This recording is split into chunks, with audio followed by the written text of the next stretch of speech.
So for today's koi video, I'm not at the pond, I'm here at the goats, and I'm going to be talking to you about breeding koi this year. So this video, I'm going to kind of give you a brief overview of what I want to do for breeding koi this year.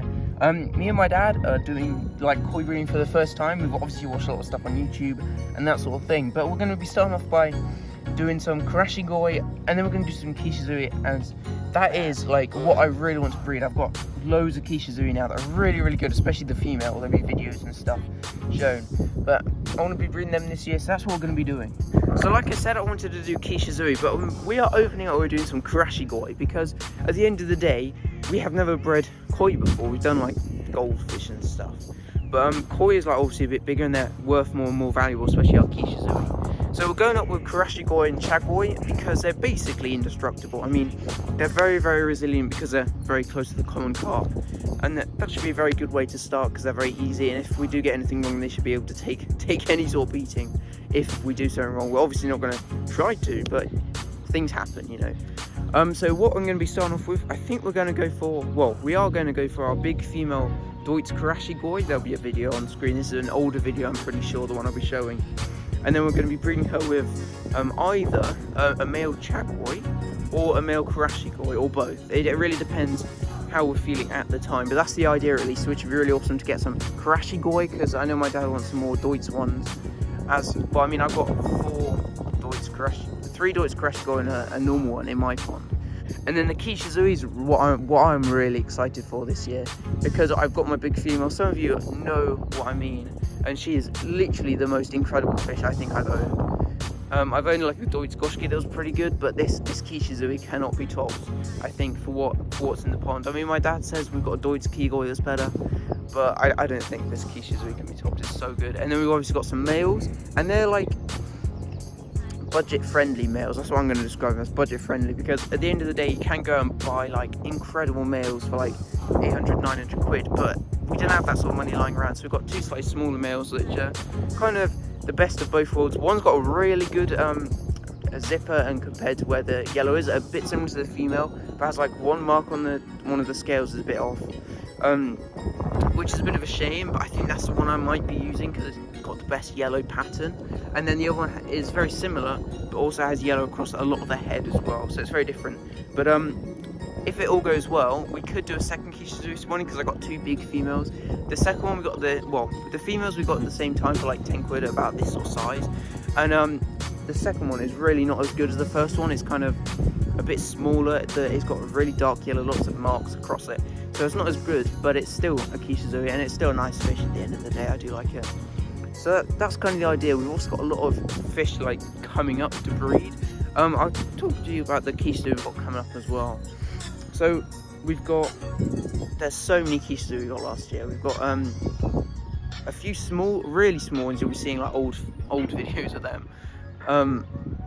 They're currently outside in like a blue sort of 75-gallon tub, which are growing well. They're doing well. I mean, the best one lost all of its yellow and is slowly going back underneath, which is a shame. But they're looking good. And then we've got 2 in the pond which are coming on, which are incredible. Not my pond, and my dad's pond, and they are so good. Like, they have really good yellow patterns. I mean, nothing as good as the big kishizui, but the first one we got, you probably would have seen. There's a short of it somewhere. Put a video in now. That one's probably my favourite of the 2, and they've got the Ginrin zippers, both of these 2, which is so cool, because you can, in the future when they're sexual maturity, that sort of age, like 2, 3, 4, depending if they're male or female, that'd be so cool to have some really good high quality kishizui. I think that's the idea for this year. Moving on to the next year and the year after, I'm going to breed kishizui every year, and as we go we're going to get better fish, and I probably will breed those, the best of what we breed, or maybe even the big female if they're one of those 2 Ginrin ones if one of those is a male, yeah, if they're a male, because then at the end of the day we can have some really high quality kishizui, and then we can have like our kishizui strain, and then we've got kishizui with the Ginrin zipper as well along the side, which would be so cool because you have 2 different types. And then I guess at the end of this is kind of wishful thinking, we could cross with a karashi koi in the future to get that kind of growth a bit bigger, or we could also, what I want to do is cross the kishizui with a snow asagi, because we've got like 3, 4, 5 snow asagis. It was ridiculous, to be honest. But we've got so many kishizui. But I want to cross that because at the end of the day, you never know what's going to happen, because you could get something that is horrific, which happens all the time, to be honest. You're never going to get, if you like get 4, let's say you get 100,000 fry, you're going to get rid of most of them anyway, because that's too many fish. And then a lot of those fish don't have the pattern you want or the colour and that sort of thing, so you're left with a very select few. And I think this is pushing it, but we could eventually, if we breed and then line breed, kind of, which does reduce their kind of like genetics and their strength as a fish, but it could be interesting because you could then cross that back with a Krashikoi to kind of bring that genetic back up again, you know, maybe a bit more resilient.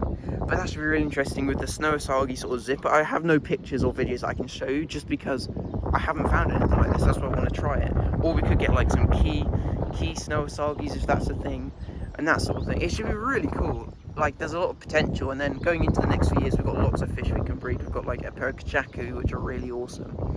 We've got achibas, we've got kigoi, we've got sankis, they're pretty good. We've got showas coming up, and there's a few other things. We've got like, yeah, the kigois. There's lots of things that we could use in the future, but we're kind of just starting off simple with the Krashikoi, and then moving on to the Shusui, which is what I really want to do. But I really hope we can get some good fish in this and bring you along for the journey, just so we get some kind of good footage of this and build up some support, that sort of thing, for the project, which would be really awesome. One last thing, if you're interested in the type of Shusui I want to produce, here's some videos of what somebody else has produced. If you're interested in this, type in Shusui into YouTube and this channel should come up. And they have done a Shusui breeding program very similar to the one I want to do now, but the only difference is the colour I'm producing is slightly more lemony, because the big female we've got is slightly different yellow to these ones, but this is the pattern I want to produce and just generally get some good fish that we can sell on and give to people to kind of spread the coolness of Shusui, but also have fun breeding one of my favourite fish. So if that sounds interesting to you, please do subscribe and like the video and kind of just follow along with the journey. The next video will be, next video we're going to be taking a proper in-depth look at the breeders for this year. We're going to be pulling them out of the pond on the wind. We're going to be pulling them out of the pond and putting them in a measuring bowl, get some sizes, get some good pictures and videos for you to see in the next video, because a lot of the videos shown in this of at least my fish are quite old pictures, because we haven't done anything this year, because it's a bit cold today, but hopefully later on in the week it should be getting a bit better, and that's really cool. And then I think the third video will probably do a more like in-depth view on the fish coming up, like the baby Shusui I was on about, and some of the just generally other pairs of things we could do. Oh yeah, we've also got pro achievers, that sort of thing, and again Rinwan, Hariwakis, all sorts of stuff that's just so cool. But yeah, while we're here, I better tell you about the goats.